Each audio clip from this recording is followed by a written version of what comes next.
It's me, Diamond Crystal, the gallivanting grandma. How's everybody doing today? It's Thursday.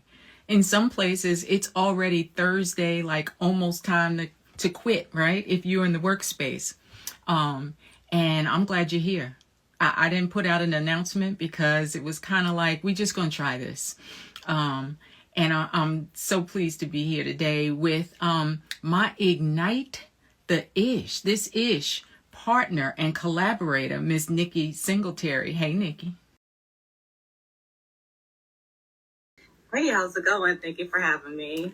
Absolutely. My goodness, it's been a long time. We're going to do a little backstory because people probably like, how on earth did Diamond the Gallivanting Grandma and Nikki Ignite This Ish really connect up for this collaboration? So let me just say that I always say in my videos that I meet the most amazing people in this world, right? I meet the most amazing people. And Nikki and I met about a year ago in Costa Rica. And it was a shout out. Y'all know how I do. I'm like, hey, I'm here in Costa Rica for this amount of time. Who's here? Let's get together for drinks. And Nikki was like, yeah, let's get together for drinks. And so a sisterhood was born, right? That evening. All right. So they know about me. They may not know as much about you. So why don't you just tell them a little bit about yourself and Ignite This Ish, which is a badass name. Thank you. All right. So Ignite This Ish is a nonprofit with some tech and design adjacent professionals who I'll say during my master's degree in UX design with another peer, we would have a lot of project ideas that would solve like some sort of social issue. Right. And a lot of the feedback was, well, how is it going to make money? How's it going to make money? And it's like, well, who cares? Because one, we're doing it as a project for our degree, but also like this is solving like a social issue. So it was like, instead of encouragement, there was the opposite. Yeah. And so Ignite is named after that capstone project called Ignite. And it has to do with creating a knowledge base about social issues that sort of removes the bias that kind of comes in when different parties kind of want to manipulate the narrative. And so Ignite was taken. If you look into nonprofits with the name Ignite, it's a lot of them. Mm-hmm. So Ignite This Ish was formed just because Ignite was taken. And so our goal is to use our skill set to help push social issues. Mm-hmm. So the knowledge base that we proposed was like a digital solution, but not all of what we get involved in is going to be just a digital solution. It might be us helping with the digital tools that help to push the social issue out. Right. So that's the context behind the nonprofit. Okay, great work. And you know, I take my hat off to anybody, especially younger people who are getting involved in that nonprofit and social space, right? Because there's an age gap here, and you know, I feel like my generation has picked up the torch on so many different occasions for so many different causes, but now to see the younger generation come in and say, hey, we've got to, like you said, ignite this ish, is admirable. So I applaud you for the work that you're doing, and most definitely for getting behind my personal quest. That's where it started, right? A personal quest to really conquer the fear of swimming. And so with your technical skills and getting us the website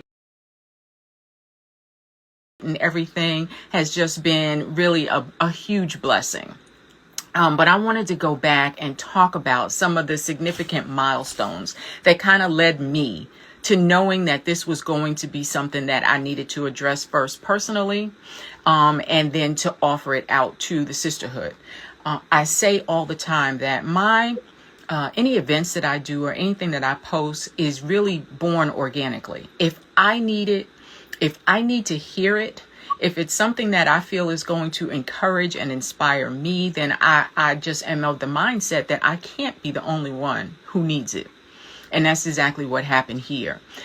So May 2023, that was my near-death experience, right? If you follow me on social media and you are looking at the post, you know that it was like May 2023, right around Mother's Day, that I was in Portugal. I was enjoying beautiful space in the Algarve. You know, I'm a full-time global house sitter on a nomadic journey. And I was in Portugal for 30 beautiful days. And I'm like, I'm going to do all the things.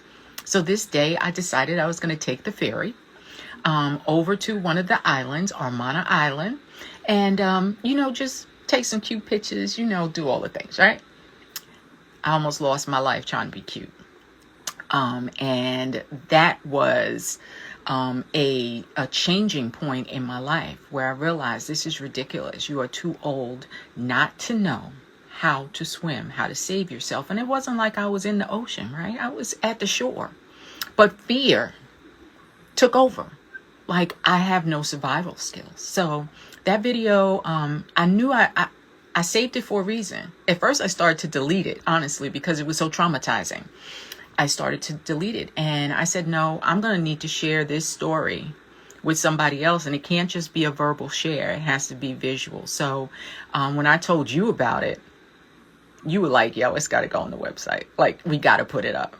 And so let's just stop there for a second. When you saw the video, tell me, you know, some of the, what thoughts that ran through your mind?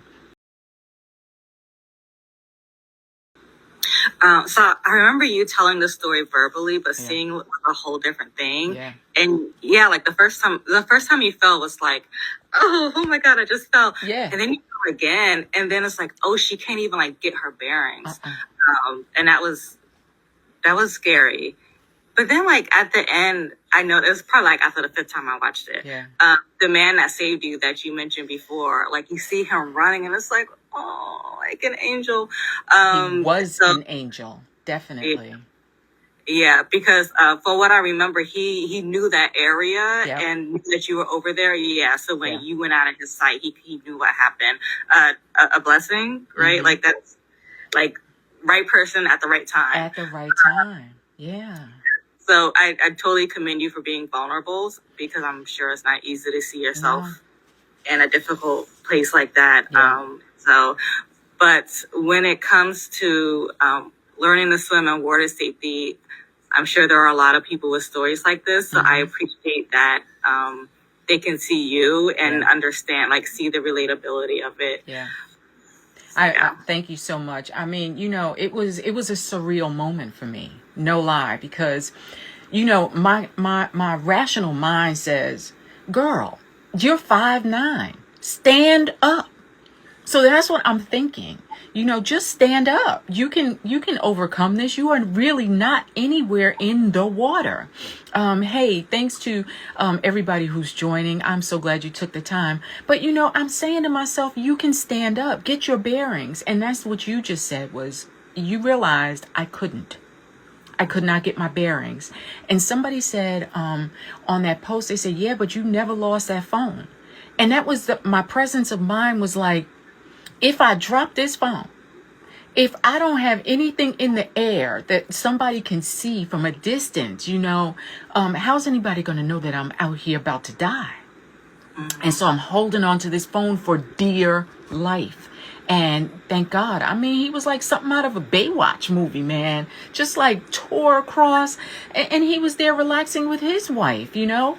But just to have presence of mind to come and pull me out of that water. So that was the first milestone for me. And then at that point, I'm like, well, what can I do to really help myself to overcome this fear? So last year for my 61st birthday, I arranged a snorkel experience in Puerto Vallarta, Mexico. And it was a guided experience. And, you know, I got the pictures that are on Back to the Water website. They're actually me in the waters, right? But I couldn't replicate that feeling. It took me probably an hour of this man's time to get comfortable enough with learning how to breathe using the apparatus to be able to be comfortable and be weightless in the water. It took me like an hour. And he said to me afterwards, I didn't think you were going to do it. You know, because it was traumatic. But it's one of the best experiences I ever had. So then now I'm energized, right? I done did this, I'm going to be in the water. I can do this. The next thing was this year, I'm in Cartagena, Colombia, and I'm disgusted with myself because I'm right back at square one, scared to go anywhere near the water on a beautiful, picture perfect beach day. And so all I could do was sit at the shore and just be mad at myself. And that's where Back to the Water was born. The idea was born right there in Colombia in February. So that's kind of my backstory. And I know that you have some stories with regards to, moving past this fear, because you're really actively moving towards it, past it right now, right?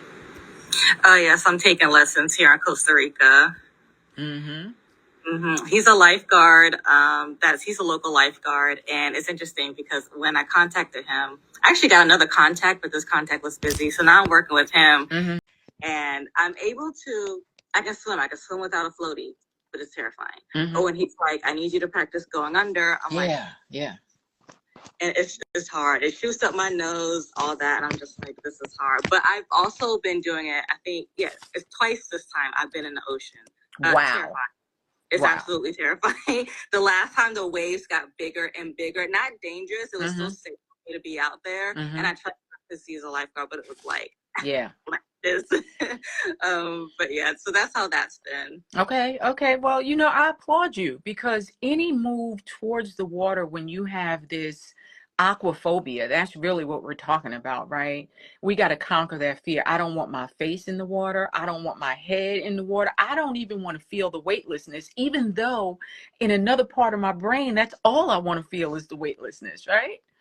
I really do. I want to be one with the water. And so, it's pastime, right? It's pastime.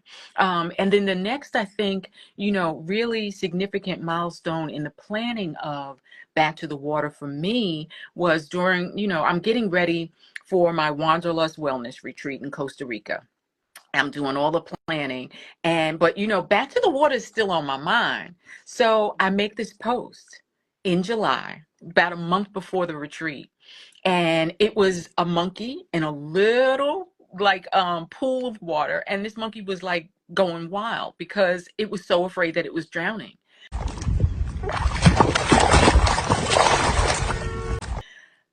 The overwhelming response that I received on that post was like confirmation for me that I am not the only one.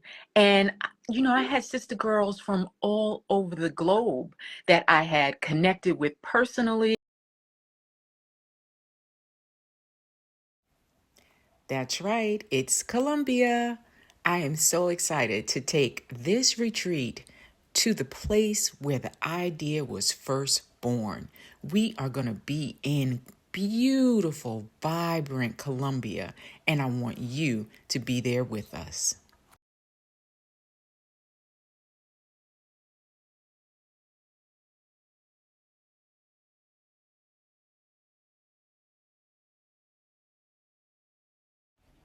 It's time. Come on, join me and dozens of other Black women as we conquer this fear once and for all. Join me August 2025 in Colombia. Back to the Water.